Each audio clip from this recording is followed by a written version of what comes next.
Defence related फौजी भाई को नमस्कार। आज हम लोग एमएस पे हमारे लिए बेनिफिट मिलने से 8th सीपीसी में अपना बेसिक कितना बनेगा, कम से कम फिटमेंट फैक्टर देने के बाद भी सिपाही से लेकर सूबेदार मेजर तक बेसिक में ज़बरदस्त बढ़ोतरी होगा हमारे लिए एमएस पे पहले मिलने से।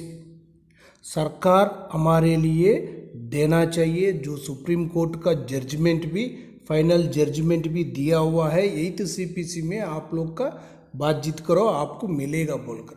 लेकिन देखेंगे हमारे लिए एमएस पे के साथ 8th सीपीसी में बेसिक कितना बनेगा, सिपाही से लेकर सूबेदार मेजर तक पूरा जानकारी इस वीडियो के माध्यम से ले लेंगे।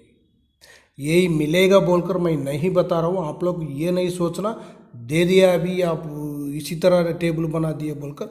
मिलने से लेकिन सरकार नहीं क्यों नहीं दे रही वो भी आपको समझ में आएगा। एमएस पे सरकार हमारे लिए क्यों नहीं दे रहे वो भी समझ में आ जाएगा इस वीडियो देखने से। सबसे पहले देखो, सिपाही, नायक, हवलदार, नायक, सूबेदार, सूबेदार, सूबेदार मेजर, इनके लिए एमएस पे मिलने से इनका बेसिक कितना होगा एक बार जानकारी ले लें।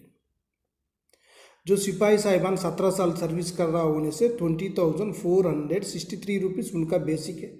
एमएस पे आकर हमारे लिए 5,150 रुपये ही मिलेगा। क्यों बोलने से जो आधा ही मिलेगा हमारे लिए 7,750 मिलेगा, उसमें से हमारे लिए 2,600 रुपये मिल रहे, उसके बाद हमारे लिए 5,150 रुपये मिलेंगे। मिलने से उसका बेसिक बन जाएगा 25,613 रुपीज़। उसका डीए कम से कम 53%, अभी का ही डीए ही कैलकुलेशन किया हुआ है 13,575 रुपीज़। लेकिन उनका टोटल बेसिक हो जाएगा डीए के साथ और एमएसपी के साथ और बेसिक के साथ टोटल उनका पेंशन कितना मिल रहे हैं 39,188 रुपीज़। ये आकर 17 साल सर्विस किया हुआ सिपाही साहिबान के लिए। वही नायक साहिबान के लिए देखो, उनको भी एमएस पे डीए और बेसिक तीनों मिलने के बाद उनका बेस टोटल पेंशन बन जाता है 43,940 रुपीज़। हवलदार साहिबान का भी देखो, 24 साल सर्विस करने के बाद उनका भी एमएस पे मिलने के बाद 53% डीए के साथ उनका टोटल पेंशन बन जाता है 45,767। उसके बाद नायक सूबेदार का 49,037 रुपीज़।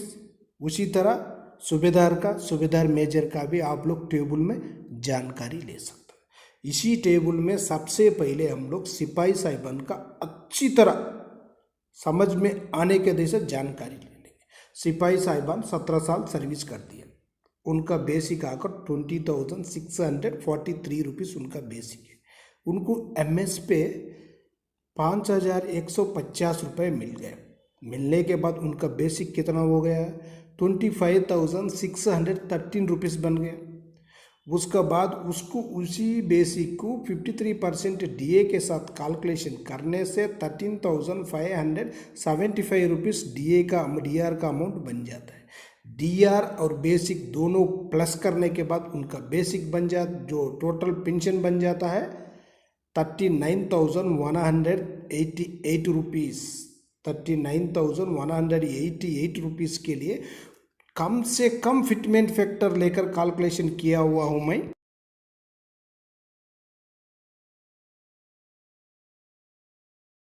.92 फिटमेंट फैक्टर से होने से एमएस पे मिलने से हमारे लिए जो सिपाही साहिबान का 17 साल सिपाही साहिबान का उनका 8वें वेतन में जो बेसिक बन जाएगा 75,240 रुपीज़।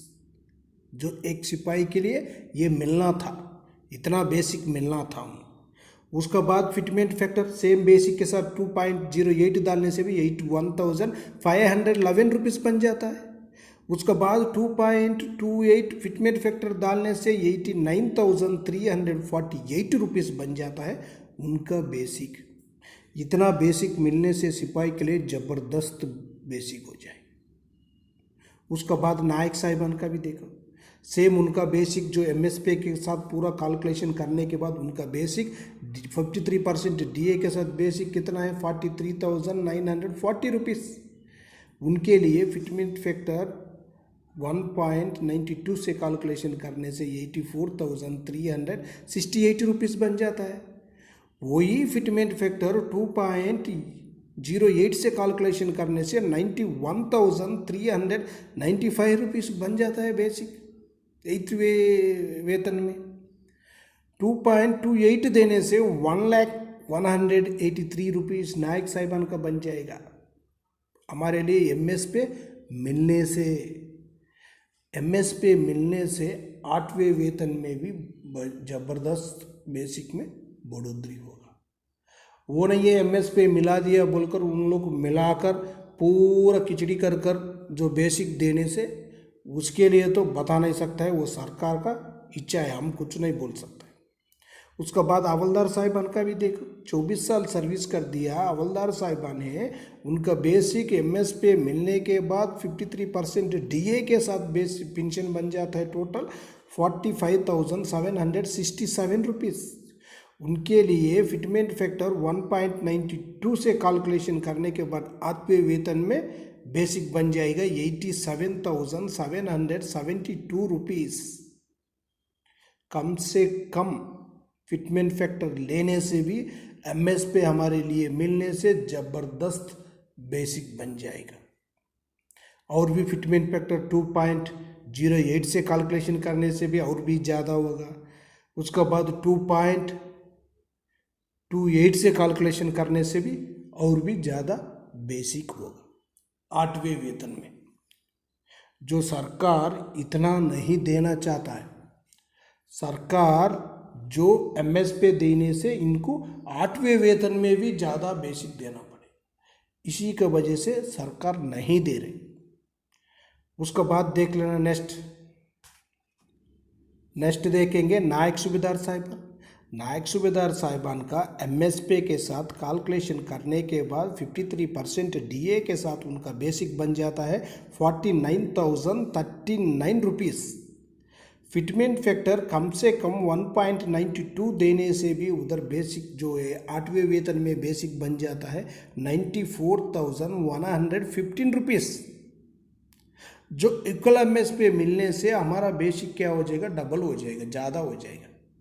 जो हमारे लिए कितना 5,150 रुपये, उसके लिए डीए भी मिलेगा और डीए मिलने के बाद क्या हो जाएगा, ज़्यादा हो जाएगा, ज़्यादा बेनिफिट हो जाएगा।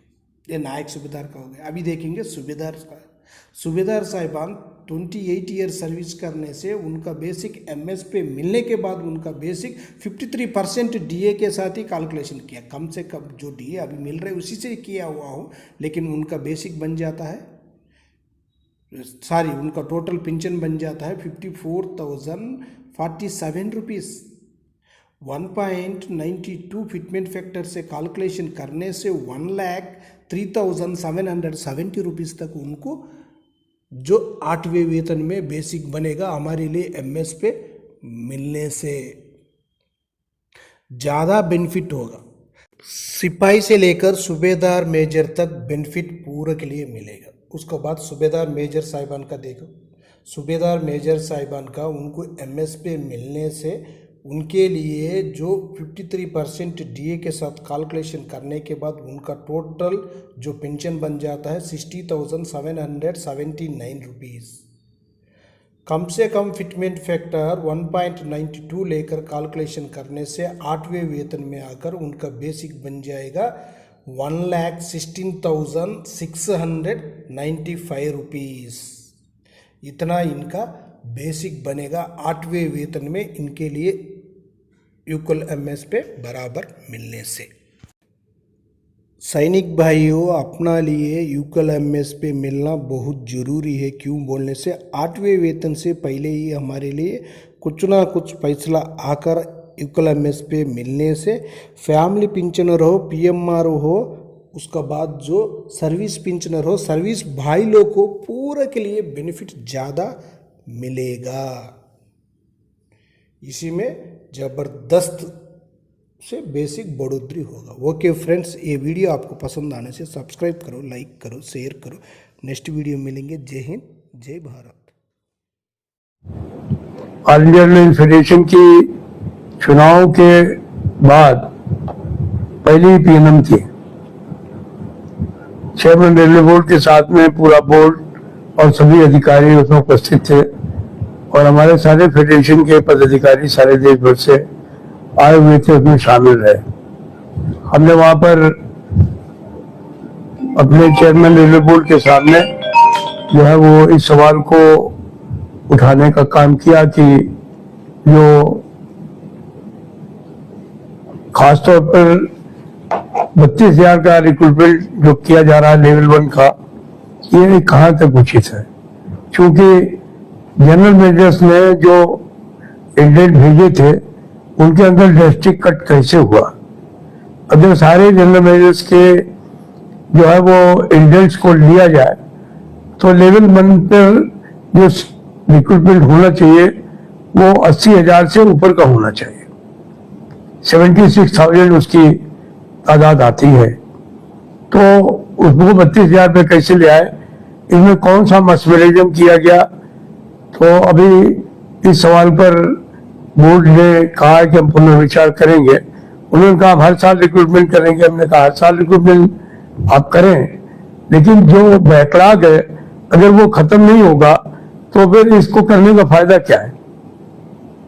एक तरफ पूरा इलेक्ट्रिफिकेशन हो गया है, तमाम नए शेड से जो है उन पे इंजनों का बोझ बढ़ रहा है, ट्रैक किलोमीटर बढ़ रहा है, कोचेज बढ़ रहे हैं, वैगन्स बढ़ रहे हैं, सिग्नलिंग बढ़ रही है, काम का दबाव बढ़ रहा है।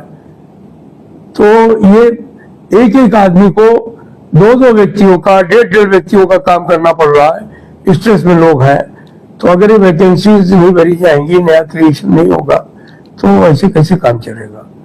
तो बोर्ड ने आश्वस्त किया है कि वो फेडरेशन के साथ जल्दी बैठ करके इस विषय पर बातचीत करेंगे।